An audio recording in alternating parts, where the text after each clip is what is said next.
പ്രഖ്യാപനങ്ങളിൽ ഒതുങ്ങി തിരുവനന്തപുരം ശ്രീപത്മനാഭസ്വാമി ക്ഷേത്ര കോട്ടക്കവാട നവീകരണം.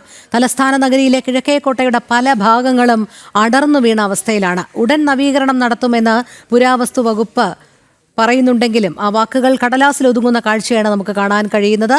പ്രശാന്ത് ശങ്കരമംഗലത്ത് ചേരുന്നു വിവരങ്ങളുമായി. പ്രശാന്തിലേക്ക് എത്താം. നേരത്തെയും ഇത്തരത്തിൽ തിരുവനന്തപുരം ശ്രീപത്മനാഭസ്വാമി ക്ഷേത്ര കോട്ട കവാടം നവീകരിക്കുമെന്നുള്ളൊരു ഉറപ്പ് ലഭിച്ചിരുന്നു. പലയിടങ്ങളിലും ഈ കോട്ടയുടെ പല ഭാഗങ്ങളും തകർന്നു വീഴുന്നൊരു സാഹചര്യവും ഉണ്ടായിരുന്നു. പലതും അടർന്നു വീണ അവസ്ഥയിലുമാണ്.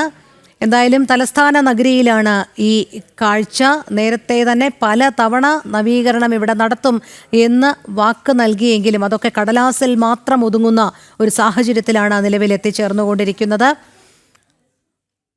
അതിപുരാതന പൈതൃകം പേറുന്ന ഈ കോട്ട സംരക്ഷിക്കേണ്ടതിൻ്റെ ആവശ്യകത എത്രത്തോളം പ്രാധാന്യം അർഹിക്കുന്നതാണ് എന്നുള്ളത് എല്ലാവർക്കും അറിയാവുന്ന കാര്യമാണ്. പക്ഷേ ഇതിപ്പോൾ നിലവിൽ പല ഭാഗങ്ങളും അടർന്നു വീണ് നാശോന്മുഖമായിക്കൊണ്ടിരിക്കുന്ന ഒരു കാഴ്ചയാണ് കാണാൻ കഴിയുന്നത്. ഇത് ശ്രദ്ധയിൽപ്പെടുത്തിയപ്പോഴാണ് നവീകരണ പ്രവർത്തനം ഉടൻ ഉണ്ടാകും എന്നുള്ള ഉറപ്പ് വന്നത്. പക്ഷേ ഇപ്പോൾ നിലവിൽ യാതൊരു തരത്തിലുള്ള നവീകരണ പ്രവർത്തനങ്ങളും നടക്കുന്നില്ല എന്ന് മാത്രമല്ല, കിഴക്കേക്കോട്ടയുടെ പല ഭാഗങ്ങളും അടർന്ന് വീഴുന്ന അവസ്ഥയിലും എത്തി നിൽക്കുകയാണ്. പുരാവസ്തു വകുപ്പ് ഇതിന്മേൽ ഒരു നടപടിയും എടുക്കുന്നില്ല എന്നുള്ളതാണ് സത്യാവസ്ഥ. പ്രശാന്ത് ശങ്കരമംഗലത്ത് ചേരുന്നു. പ്രശാന്ത്, പറയൂ.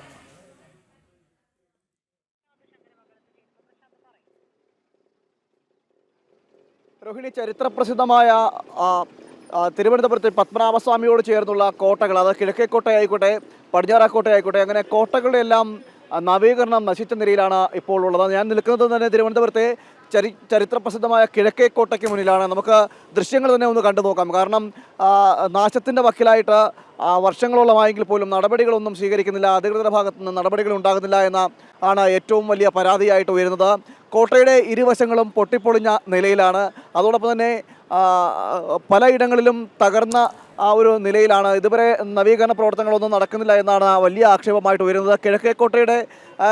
കിഴക്കേക്കോട്ട എന്ന് പറയുന്നത് തന്നെ പത്മനാഭസ്വാമി ക്ഷേത്രത്തിനോട് അഭിമുഖമായി നിൽക്കുന്നതാണ്. പത്മനാഭസ്വാമി ക്ഷേത്രം സ്ഥിതി ചെയ്യുന്നത് തന്നെ കിഴക്കേക്കോട്ടയ്ക്ക് മുൻപിലായിട്ടാണ്. അങ്ങനെയുള്ള ഒരു പ്രദേശം കൂടിയാണ് ഇവിടം. അതോടൊപ്പം തന്നെ ഈ കോട്ടവാതിലുകളെല്ലാം തന്നെ നശിച്ച നിലയിലാണ് നമുക്ക് അറിയാൻ കഴിയുന്നത്. വലിയ രീതിയിൽ പരാതികൾ ഉയർന്നിട്ട് പോലും നടപടികളൊന്നും ഉണ്ടാകുന്നില്ല എന്നടക്കമാണ് ഇപ്പോൾ വിമർശനമായിട്ട് ഉയരുകയും ചെയ്തത്. കോട്ടയുടെ ഈ നവീകരണ പ്രവർത്തനങ്ങളടക്കം പുരാവസ്തു വകുപ്പിൻ്റെ അണ്ടറിലാണ് നിൽക്കുന്നത്. എന്നാൽ പുരാവസ്തു വകുപ്പും ഈ വിഷയത്തിലൊരു മൗനം പാലിക്കുന്നു എന്നതാണ് ഏറ്റവും വലിയ വിമർശനമായിട്ട് ഉയരുകയും ചെയ്തത്. ശ്രീ പത്മനാഭസ്വാമി ക്ഷേത്രത്തെ സംബന്ധിച്ചിടത്തോളം പണ്ട് കാലത്ത് തന്നെ പത്മനാഭസ്വാമി ക്ഷേത്രത്തിൻ്റെ ഒരു സംരക്ഷണവുമായി ബന്ധപ്പെട്ടാണ് ഈ 4 ഭാഗങ്ങളിലായി 4 ദിക്കുകളായി ഈ കോട്ട സ്ഥാപിക്കുന്നത്. ആ കോട്ട ഒരു കിഴക്കേക്കോട്ട, തെക്കേക്കോട്ട, പടിഞ്ഞാറേക്കോട്ട, പഴവങ്ങാടിക്കോട്ട, വിറകുപുരക്കോട്ട, അഴീക്കൽക്കോട്ട, വെട്ടിമുറിച്ച കോട്ട, പുന്നപുരം കോട്ട, ശ്രീകണ്ഠേശ്വരം കോട്ട എന്നീ 9 കോട്ടകളാണ് ഈ പ്രദേശത്താകെ, അതായത് ഈ പത്മനാഭസ്വാമി ക്ഷേത്രത്തിൻ്റെ 4 ദിക്കുകളിലായിട്ട് സ്ഥിതി ചെയ്തത്. ഇതൊരു സംരക്ഷണ കവചം പോലെ, ആ ക്ഷേത്രത്തിൻ്റെ ഒരു സംരക്ഷണ കവചം പോലെയായിരുന്നു ഈ കോട്ടകൾ ഒരു കാലത്ത് തീർത്തതെങ്കിൽ അത് ഇപ്പോൾ നശിക്കുന്ന ഒരു നിലയിലാണ്. പലയിടങ്ങളിലും നിർമ്മാണ പ്രവർത്തനങ്ങളൊന്നും നടത്താതായതോടുകൂടി തന്നെ കല്ലുകളടക്കം ഇളകി വീണൊരു സാഹചര്യമുണ്ട്. അതോടൊപ്പം ചെടികളും ലഘുവൃക്ഷങ്ങളടക്കം കിളിച്ചു നിൽക്കുന്ന ഒരു സാഹചര്യം കോട്ടയിലുണ്ട്. അങ്ങനെ ഒരു അവസ്ഥയിലാണ് നിൽക്കുന്നത്. മാത്രമല്ല, ഏത് നിമിഷവും അടർന്നു വീഴാവുന്ന പരുവത്തിലാണ് പല ഇടങ്ങളിലും കല്ലുകളടക്കം ഉണ്ടാകുന്നത്. ചരിത്രപ്രസിദ്ധമായ ഈ കോട്ടകളെ സംരക്ഷിക്കുന്നതിന് നടപടികൾ വേണമെന്ന ആവശ്യം ശക്തമാണ്. അതോടൊപ്പം തന്നെ കമ്പികൾ പൊട്ടിപ്പൊളിഞ്ഞ് നിൽക്കുന്നത് നമുക്ക് കാണാൻ കഴിയും, ദൃശ്യങ്ങളിലൂടെ കാണാൻ കഴിയുന്നതെന്നാണ് മനസ്സിലാക്കാൻ കഴിയുന്നത്. കോട്ടയിലെ തന്നെ സിമൻറ്റുകൾ ഇളകിപ്പോയി, അതിൻ്റെ മിശ്രിതം, സിമൻ്റ് എന്ന് പറയാൻ നമുക്ക് കഴിയില്ല, കാരണം പണ്ടുകാലങ്ങളിൽ നിർമ്മിച്ചതാണ്. അതിൻ്റെ സുർക്കയടക്കമുള്ള മിശ്രിതങ്ങളാണെന്നാണ് മനസ്സിലാക്കുന്നത്. അങ്ങനെ മിശ്രിതങ്ങളടക്കം ഇളകിപ്പോയി കമ്പികൾ തെളിഞ്ഞു നിൽക്കുന്നൊരു സാഹചര്യമുണ്ട്.